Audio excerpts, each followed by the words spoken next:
The last $100 bill in your wallet. It is crumpled, faded, its edges frayed and soaked in the sweat of days spent in a deadlock, a mirror image of your life at this moment, an existence lingering, exhausted, and slowly decomposing in disappointment. You were once a model office worker, a diligent honeybee who never arrived a minute late, a man who gave 3,650 days of his finest youth in exchange for empty social pleasantries and a position you once thought was irreplaceable. You believed in the promise of a stable future, only for that trust to be crushed when a cold termination notice was placed on your desk on a dull Friday afternoon. 10 years of devotion, thousands of hours of unpaid overtime, finally distilled into a cardboard box containing a few personal items and a superficial handshake from a man who never even bothered to remember your name.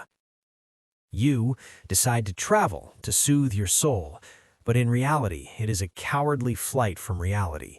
You are running from the acrid smell of printer ink, the cheap coffee at the corner shop, and the agonizing humiliation of being discarded by society like an obsolete tool with no remaining value.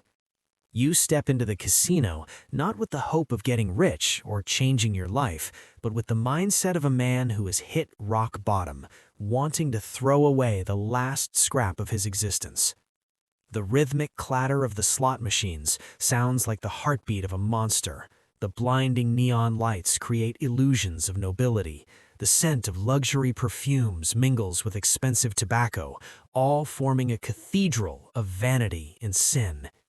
This is the only place in the world where the 8-hour workday rule does not exist, where time is warped and human value is measured in plastic chips. You sit at the poker table, your trembling fingers placing your only $100 bill on the green felt. You do not pray for wealth. You do not pray for a miracle. You only crave a single moment to truly hold destiny in your hands, one final time to be the master of your own life before everything vanishes into a void. All in. Those two words leave your lips as light as a breath. Yet they carry the weight of a final vow, a gamble with your very soul. You push everything you have left into the center without a moment's hesitation. Your heart beats so violently you can hear every thud echoing in your eardrums, drowning out the muffled music and the rowdy noise of the surrounding casino. The space feels thick. Your opponent, a self-satisfied wealthy man, flips his cards with a contemptuous smile, a full house, a hand that is nearly unbeatable. The crowd gasps, eyes of pity mixed with mockery begin to fixate on you, the poor wretch about to walk out the door with empty hands and a shattered heart. But then, destiny performs a twisted and cruel pirouette. You flip your final card, a royal flush. It is a 1 in a million probability, a miracle that even the most seasoned gamblers never see in a lifetime. The casino falls silent for a terrifying split second, as if the air has been sucked out of the room before exploding into a frenzy of cheers and thunderous applause. From your last $100, you have won $10 million in a single turn of a card. Your world is completely inverted in just 1 second. The casino manager appears with an unusually reverent smile, bowing to you as if you were an emperor resurrected from the dead. They lead you through gold-plated corridors, separated from the noisy crowd, up to the VIP penthouse on the top floor. There, the air is saturated with the scent of ultimate luxury. A private butler stands ready in a crisp tuxedo. $10,000 wines are already poured into sparkling crystal glasses. As you stand by the floor-to-ceiling window, looking down at the city sprawling in brilliant lights below, you begin to believe a sweet and most dangerous lie, that you were not just lucky, but that you truly possess the innate genius of an invincible winner, a man chosen by fate to stand at the peak of the human pyramid. Unlike those lottery winners who often hide in fear, you embrace this glory with a manic and arrogant frenzy. You begin to plunge into extreme luxury like a beast starving for a long time, as if wanting to use money to fill and compensate for 10 years spent in the silent shadows of an office. You buy things you don't need, eat dishes you cannot name, just to prove that you can. But you have no idea that the casino is not just a place to play cards, it is a supreme master of behavioral psychology. They give you everything for free, from rooms as grand as palaces to decadent parties that last through the night. They encircle you with a perfect web of convenience to make you lose your sense of time, to make you forget the exits, to keep you tethered to the betting tables, where chips must always be on the table and the flow of money must never be allowed to stop. You begin to look back at your own past with profound contempt. $5,000 for a dinner featuring a few pieces of gold-flaked steak? To you now, that is just a tiny chip not worth worrying about, a soulless piece of plastic. You do not want to hide this wealth. On the contrary, you crave for the world to kneel at your feet in worship. You post photos of the world's most expensive champagne next to a massive pile of chips on social media with pseudo-philosophical captions. You want the boss who once fired you to rot in regret. You want the colleagues who once looked down on you to ache with envy at this brilliant glory. But that is the first fatal mistake. You do not realize that the aura of easy money from the casino does not just attract admiration, it is also a scent that awakens the parasites lurking in the shadows of your past, those who are silently waiting to latch on and drain the new blood flowing in your pockets. Suddenly, you become the most powerful man with the most friends in the world. Elegant gentlemen with deep voices and bespoke suits shake your hand as if they've known you forever. Beautiful women with eyes sparkling with lust do not leave your side for a second, ready to laugh at even your dullest jokes. They hail you as the new legend of Vegas, the conqueror of destiny, the man who defeated the house. But if you were sober enough and less intoxicated by the wine of victory to look deep into their eyes, you would see a calculation that is cold, ruthless, and as soulless as a machine. In this world called high society, you have never truly been a welcome member. You are merely a whale being butchered piece by piece with exquisite precision. Investment brokers surround you, pitching trillion-dollar profit projects in far-off lands, but in reality, they are bottomless pits expertly dug to swallow your assets. Those beautiful women smiling so sweetly are secretly checking your credit card limits, the brand of watch you wear, and your spending habits to find a way to bleed you dry. They do not love you as a person. They don't even care who you are. They only love the flow of money pouring out of your pocket like blood from an open wound that you don't even know exists. You stand in the middle of a frantic crowd, amid music and lights, but in reality, you are lonelier than ever. You are surrounded by sharks who are patient, extremely patient, waiting for the moment you grow tired or slip up so they can dive in and tear you apart until only the dry skeleton of your wealth remains. Your phone, which used to be silent throughout your years of poverty, now begins to explode with calls and messages from those returning only for the scent of money.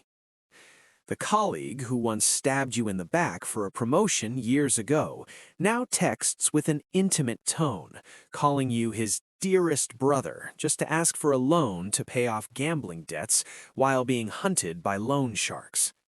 Your former boss, the one who fired you without mercy, now calls with a sycophantic voice, inviting you back to the old company to invest and accept an honorary director's chair with a six-figure salary. And then there are the relatives, an army of people whose faces you can't even remember, uncles, aunts, distant cousins who never once bothered to ask a single question when you were unemployed, sick, or couldn't afford to pay rent. They call you, weeping and telling stories of fabricated terminal illnesses, of their children's suffocating debts, of delusional dreams that need your financial support. You feel disgusted and shudder as you realize that in the eyes of everyone you once knew, you are no longer seen as a human with feelings. You are simply a mobile ATM, an inexhaustible open-pit gold mine for them to exploit at will. Every ring of the phone now feels like a knife stabbing into the freedom you naively thought you had bought with $10 million. You bitterly realize that money does not bring genuine respect as you once imagined. It is merely a powerful catalyst that causes the selfishness, bottomless greed, and despicable nature of those around you to be revealed clearly, starkly, and more ruthlessly than ever. You realize you have bought the whole world, but lost your very last real relationships. A terrible and irreversible thing begins to happen.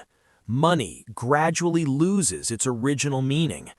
When you can win or lose hundreds of thousands of dollars, an amount that previously would have taken a lifetime of work to earn in the blink of an eye, the value of labor, patience, and waiting completely vanishes from your mind. A brand new supercar? A first-class private jet trip around the world? Those things no longer make your heart race or bring a sense of excitement. Your dopamine threshold has been pushed to an extreme level by massive bets, making every normal joy in real life feel bland and tasteless. The world outside the casino begins to feel slow, gray, and boring to an unbearable degree for a man accustomed to the frantic pace and suffocating pressure of million-dollar poker hands. You try to return to the familiar sidewalk eatery where you once celebrated small, exhausting project completions with true friends. You order the dish you used to love most, the one you craved at every month's end. But as you put that food into your mouth, it tastes like rotten wood, as dry as straw. It's not because the chef changed the recipe, nor because the ingredients got worse. It's because your taste buds have been devastated by $5,000 a bottle wines and exquisite delicacies that lack emotion. You suddenly realize a bitter and painful truth. Money has not only changed the numbers in your bank account, it has silently stolen your ability to feel the simplest and most pure happiness. You have won the whole world. You have every material thing in your hands, but you have lost your own soul in that world of vanity and illusion. People often say winning the lottery is a curse, but winning big at a casino is far worse and more toxic. Because winning at the table has killed your belief in the value of effort, sweat, and intellect. It sows a poisonous thought in your mind that this life is essentially just a series of random gambles and that all persistent effort and training are just the meaningless antics of the poor. You stop learning, you stop creating, you stop caring about the world around you, because deep in your heart you always ask, why work hard? Why think when only one well-placed bet at the right time is enough to have it all? This wealth of yours is a castle built on sand. It has no roots. It was not built with sweat, not nurtured with intellect or perseverance over the years, so it can never stand firm against the storms of human nature or the fluctuations of life. You become paranoid to the point of delusion, always living in extreme anxiety. You look at anyone approaching you and see a potential scammer. You look at every proposal and see a trap waiting to swallow you whole. Wealth, instead of liberating you, has become a lonely and cold fortress where you have imprisoned yourself. You won money from the house, you took a massive sum, but the price you paid is that the house completely won your soul, seizing your faith and your hope. You own millions of dollars in the bank, but you have become the poorest and most pathetic person on the planet in terms of purpose and the meaning of life. 5 long years have passed since that fateful night. You were still sitting in the exact same spot, on that luxury leather chair in front of the green poker table of destiny. But when you look in the mirror, you no longer recognize yourself. You see a man 10 years older, a walking corpse with dull eyes, covered in layers of expensive but soulless silk and velvet. You might own tens of millions of dollars, or you might be carrying massive debts from overnight gambles. That doesn't really matter to you anymore. The saddest and most terrifying ending is not the loss of money, but complete emptiness, the paralysis of emotion and soul. You sit there before a massive pile of chips stacked high, surrounded by fake friends still lingering to wait for a handout or some scraps from your wealth. But your eyes are now just two dark, infinite pits with not a single spark of light.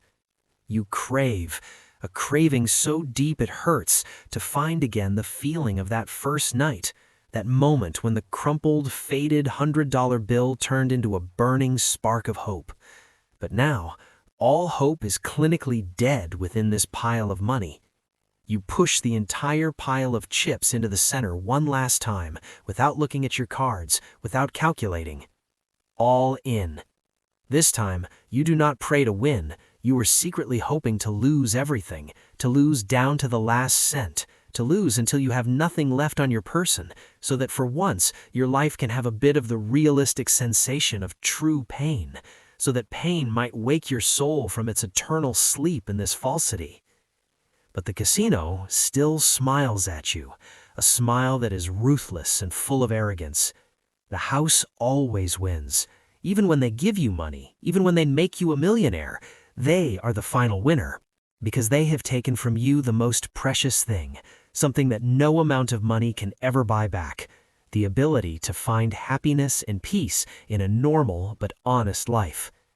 The loop of emptiness officially closes, leaving you amidst a throne of plastic and a soul turned to stone.